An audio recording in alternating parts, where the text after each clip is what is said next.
Hi guys, so I've just been tinkering in the brew shed today, trying to get a few bits done, and I thought I'd just post some thoughts about my brew kettle. I'll just spin you around and show you what it is.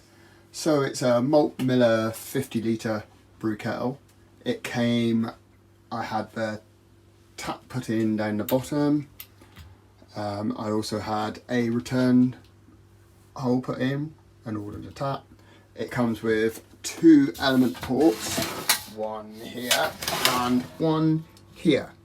So if you've seen my videos before, you've seen me do a brew on this, or you saw me build, sort of review the build. And I've just been thinking, a couple of things bug me on it, but then I can sort of see why they've done it. One is the 2.5 inch tri-clamps, sort of quite rare to find any fittings that actually use 2.5 inch, but I guess there are some out there, and by putting 2.5 inch on, they've sort of future proofed you, so you just put reducers on for the smaller items. It does bulk it up a fair bit, as you can see, so it's a little bit clunkier, but I can sort of see why they've done it, but I would have rather gone for a hole that I wanted. So they've also put this one fairly high. Now I'm guessing it's because if you run a straight element, if you had 2 straight elements, they would snag. So you've got to stagger them height wise. For me, that's not an issue because they fit side by side, so I could have got away with them being level. Now, I do lose, because I do brew in a bag full volume mash, I do lose quite a bit of space to with my false bottom being above that second element. So I think in the future I'm going to do a little bit of modifications and just have a single 4.5 kilowatt element. These are 2.5s. 5 kilowatt gives me a really vigorous boil. 4.5 I think would be okay. For my standard 23 litre batches. I mean, I could always put the second element in if I was going to do like a big, almost double batch, and then it'd definitely be man enough. The wiring side for the garage isn't going to be too much of a pain.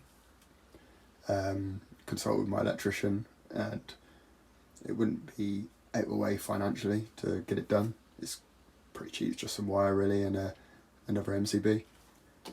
But another little niggle with this pot is the original element etchings only go down to 30 litre. But when you're doing a 23 litre batch, you sort of don't really have a clue how much you've got post-boil. But today, as you can see, the etchings are not as clear as the originals, but they are pretty damn clear. I etched these in, or on I should say. I used the 9-volt battery with salt and white vinegar solution, and the cotton bud urea cleaning doobies, or Q-tips as they call them in America. I haven't put numbers on yet because I thought I had a stencil but I couldn't find it, so I'm gonna well, I don't really need to put numbers on if I'm completely honest, because I can work it out. It's not rocket science, is it? Yeah, so I'm not sure why they don't go down below 30 litres.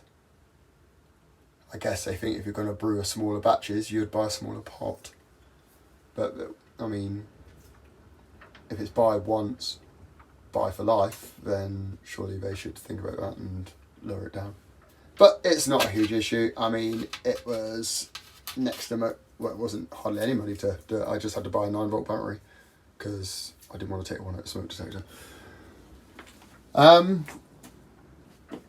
Yeah, I'm happy with it, besides those little niggles, but then like I say, I can see why they've done it. It's just, I guess if you buy a plain pot, you can customise it completely for yourself, but it's nothing I can't get over, and it's nothing anyone else can get over. I wouldn't put anyone off this pot. It's really great quality. yeah, I love it. It's certainly better than that old Pico that I used to brew on. Although apparently the beers aren't too bad to come out of it, but yeah, so we'll see how we go. I'm just drinking a pint of very hazy IPA, but this is all Citra hops. Bit of a mistake really, because I've had some feedback and it does create a bit of hop burn because I used it for bittering and like it's just the wrong hop for it really. So I'm going to brew it again and I'm going to use a different hop for the bittering. The guys on the hop edition have put me in the right direction for that, so I'll heed their words. They certainly know a lot more than I do. And yeah, I'm going to redo it. In the brew fridge at the minute, I have a low ABV crash cooling. So that one should be going in a keg in a day or so. And thank goodness for that, because I've got 2 empty kegs. And in the brew fridge is looking, or in the keg fridge, there you go, the kegerator, 2 kegs left. Sad sight. Probably find out they're going to kick as well soon. So, yeah, just a quick roundup, and I hope you all have a good week, and I'll see you soon.